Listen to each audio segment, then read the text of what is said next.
Good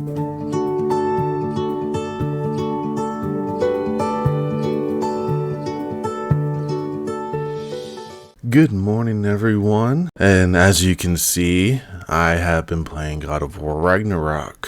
I have beaten it, as hopefully I will be putting this review post final part, not beforehand. Anyway, I think before I tweeted out that I gave the game a 8 out of 10 initially right after beating it, and since then I've had some time to sit down and think about it, look back on it, and realize I might have to bump that down to like a 6.5 or 7 out of 10, and I'll get into reasonings later.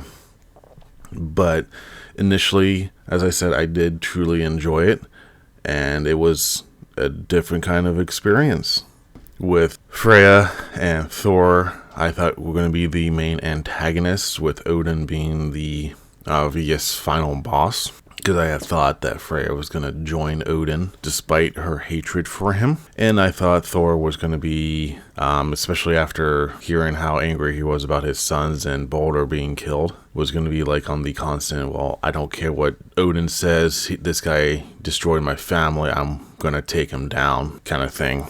Even after he said, your blood payment has been paid, you're off the hook kind of thing. But obviously that did not happen. I will say, story-wise, I did enjoy it. It was pretty solid, not to the point where I was like, oh, well, there's no mistakes or anything like that. Story did get to a lot of repetition,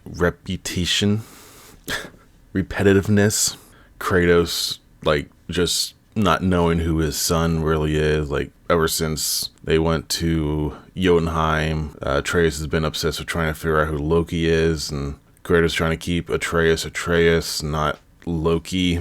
And there were some touching moments where father and son really were connecting. Those were the points I really liked, especially the end where Kratos finally said, "You are ready," and let his son go. Though I will say that point where he said, "Loki will go, Atreus stays." It's like, apes together, strong. I had that moment where it's like, oh my god, they just did Planet of the Apes, or Rise of the Planet of the Apes. But Christopher Judge definitely knocked Kratos' acting out of the park with this. So I do like his character. I like his acting in all this. Motion capture included, because, he's basically is Kratos at this point. Combat, solid. I know I played it on Give Me a Story mode, but I've been seeing reviews where combat isn't all that challenging anyway. There's that. Not a lot of upgrades to go through. Very minimalistic. Unlike the last one where it felt like you got a steady pace of new things. This one is you get 2 weapons right at the very beginning, and then you get the spear about almost 3/4 of the way through, and even then you don't need it that much for exploration. So it felt like there was some cut stuff. The post-game stuff, again, it does feel minimum. I haven't explored all the realms yet and unlocked everything. I've been unlocking small cutscenes here and there that I did not know were going to be in there. I just kind of went to Brock's funeral, and that was it, and I didn't record. But there's a scene in Alfheim where Thrud gets the hammer, Mjolnir. I know I'm saying that wrong. You can find the real Tyr, which I thought would have been a little more, I thought they would do a cut scene for that. Oh my god, this is Tyr. What happened to him? How is he still alive? Why is he still alive? Instead, it's just oh my god, it's Tyr. Tyr, we have a home. That's okay. I'm just gonna go wander the other realms. And then as you're leaving, it's why is he still alive? And them saying, well, Odin might have needed him alive to stay hidden. It was very oh yeah, well, we want to say what happened to the real Tyr. Let's just throw it in real quick, kind of thing. What else happened? The ice giant Sindria, I forget what her name is. If you go back to Niflheim, you can hear her crying, and Kratos says she already knows what happened to Surtur. So there's that. The Berserkers and those tombstones, they're a little difficult, but they're basically the Valkyries. I think I've slain 3 to 4 now. I went to the Muspelheim trials. I beat the basics. Not sure if I'm going to go to do the impossibles, and ran into Gua, whatever the new Valkyrie Queen's name is. And even on easy, I got my ass handed me very quickly. So that shows you I'm not a very good gamer. So yeah, I think for the base game, it is very solid. Story-wise, it has its ups and downs. So I think I'm going to get into the downs a little bit. I don't think, like I said before in the start of episode 2, I don't think they should have shown Faye. I think that kind of ruined her mystery in a way. Like, I wasn't expecting her to look like a warrior or anything, but I wasn't imagining her to look as she did. Like, she just looked like another human and wouldn't be able to stand up to Kratos for fighting for days with him or against him. But yeah, I mean, it was just weird. The first dream where she put her hand on his head saying there's much to do, that would have had a little more relevance. Like, she wasn't really dead, like she was a spirit. Like, she would have came to him later and said, Kratos, I've been with you this whole time, I'm proud of you, kind of thing. And kind of said, me putting your hand on your head finally like awakened you or something, because we needed the god of war, not the dad of war. Yeah, like I would have thought I would have hoped there was more like he was forgetting her and these were the only ways he could remember, but we never saw her clearly. Or she was like further in the dream, just a voice calling him and him remembering moments. The way Odin was depicted, I liked it at first. After you get to Salfheim, the land of the dwarves, it feels like it starts to fall apart around there, story-wise. Not right away, but very, very slowly. Trying to get Tyr to be the god of war again, when he went all hippy-dippy, seemed a little odd, but I was imagining him like slowly realizing that maybe he has to pick up the sword again and unfortunately do what he didn't want to do anymore to make the peace. And then obviously the trick of that Tyr being Odin. I thought that was pretty interesting. Kind of could have seen it coming, but at the same time, I wasn't really like, well, this seems odd, I think something's going on. I was just like, oh, well, this Tyr has seen enough war, and him and Kratos can actually be on the same level, are kind of on the same level, because they both now don't want a war. Kratos wants to protect Atreus, and Tyr potentially just wants to protect the nine realms by not getting involved with a war. I shed a tear when Brock was dying, and the way Sindri's actor pulled that off, that was really good. Going back to Odin, after you get to Asgard as Atreus, it was just like, it felt very Godfather-like. It didn't feel like Odin. It felt like, as someone said on Twitter, a New York mafia guy. And I was just like, oh yeah, now I see it. And now that's stuck in my head, that Odin's a mafia godfather. That's honestly how it did feel after going to Asgard. Like, it didn't feel intimidating anymore. He felt very manipulative.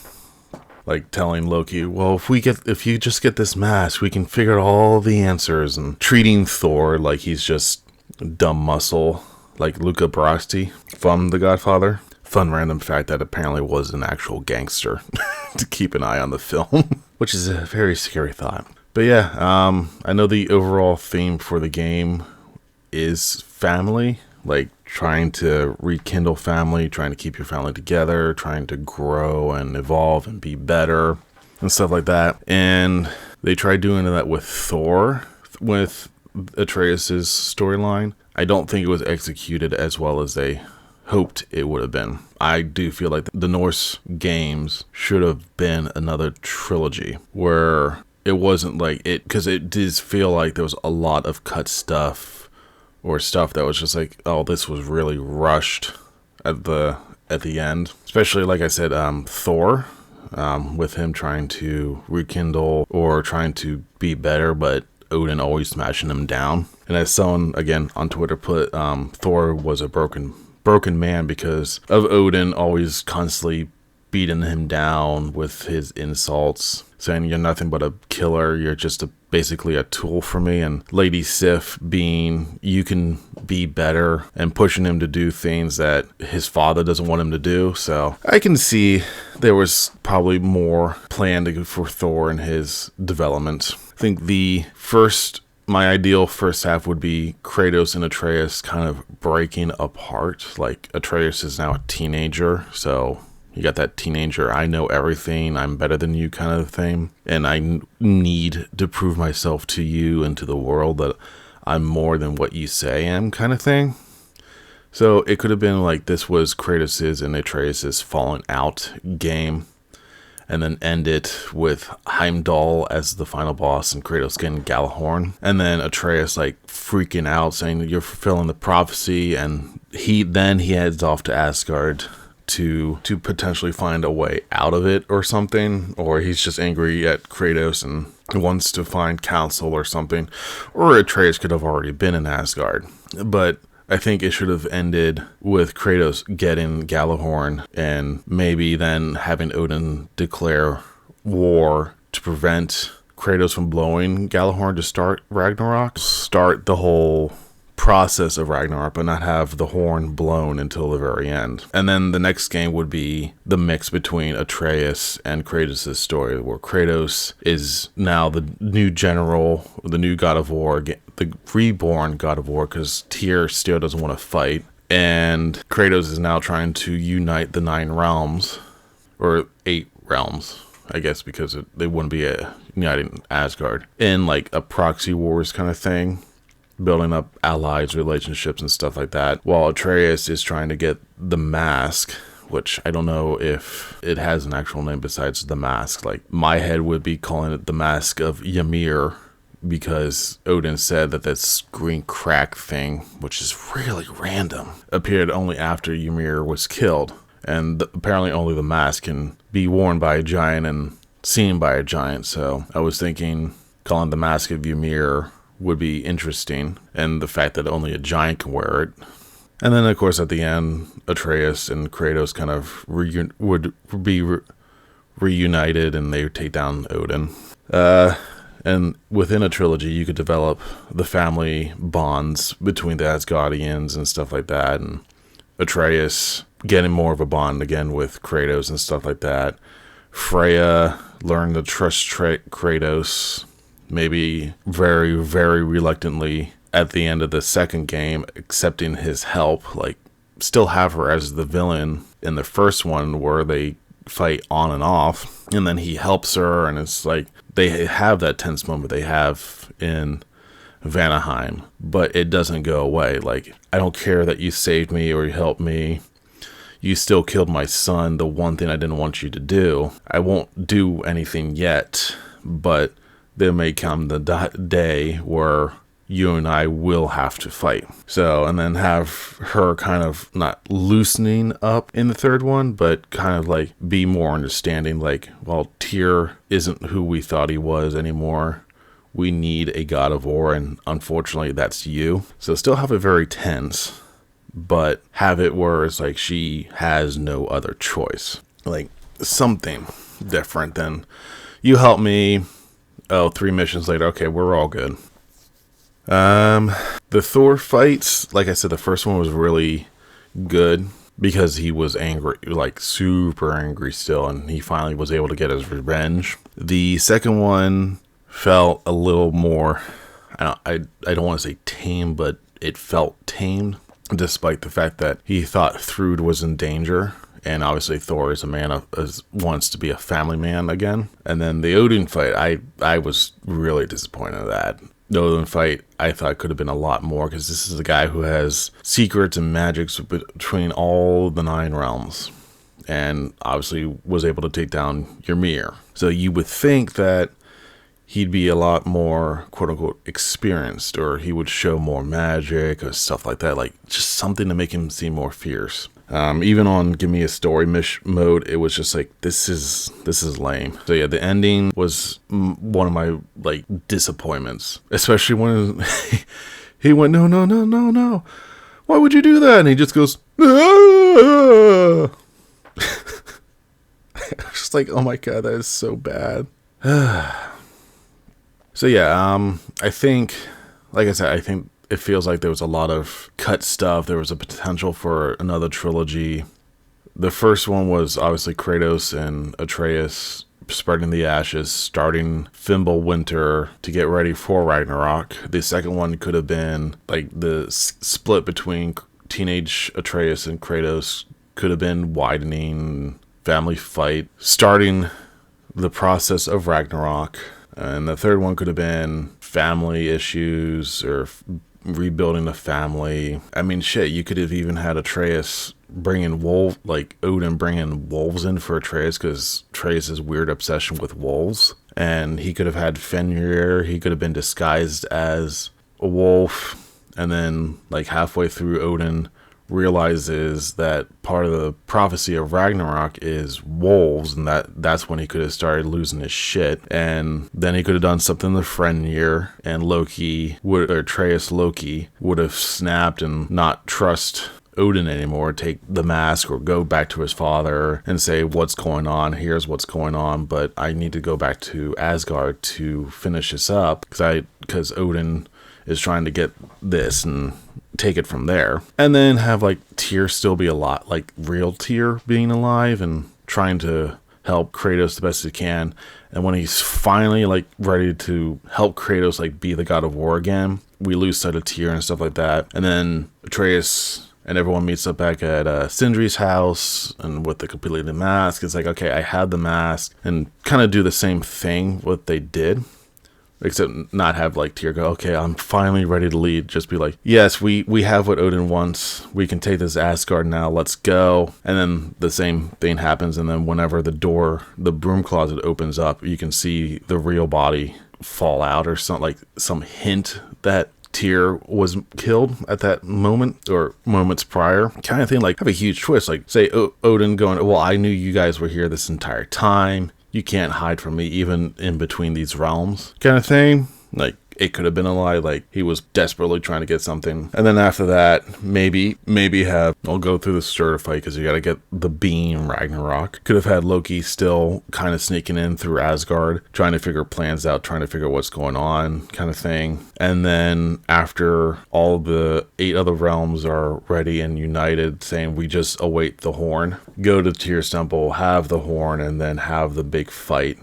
Like that fight, I feel like that could have been a lot longer as well. Not necessarily that it should have been, but it would have been nice to see like Jotunheimer, the giant, the world serpent coming through, and like Thor going, oh shit, well, this is going to be a fun fight. I'm going to go take it. And Thrud like begging her father not to. And even the fact that fight in the game was in the back, that felt a little, like it could have been more up front, like say Jotunheimer was closer to the player's position, like he was closer to the wall, and Thor was keeping away from the wall. That would have been like more interesting, instead of having to turn the camera all the way to the back. And then sending the World Serpent back through time with like a simple hit, just going boop. Oh no, he's vanished. He's gone back through time. Like, that felt disappointing. It's like the ending of the final parts of the game was definitely the most disappointing of it. Sindri's anger, I think, annoyed the shit out of me after a point. Can't say it isn't justified, because it does feel like Kratos and Atreus took a lot more from him, and he only gave, and I don't remember much, but I don't even think Kratos said thank you through the game. I know Atreus said thank you a couple of times and praised Sindri, And Kratos was always like, this is good armor. Don't improve. No, don't take away, only improve. Stuff like that. Like, he was very quiet. But yeah, Sindri's anger was probably justified, but I think he should have mellowed out just a tad. Not to Odin, of course. I mean, I'm glad Sindri got his revenge. But it would have been more interesting to say, oh, Sindri, before you do that, just realize that's Odin's soul. He's now trapped forever. He can't get out. So he's basically trapped watching all this shit unfold. Do you want him to suffer for eternity in there, not being able to do anything? Or do you just want to kill him now and possibly see a hesitation? And then Sindri smashes and says, I don't care. Like I said, Sindri's anger was justified, but it kind of got annoying after a little bit. Like I said, I really enjoyed the game when I first beat it, 8 out of 10, and kind of lowered it down after I've had time to think about it.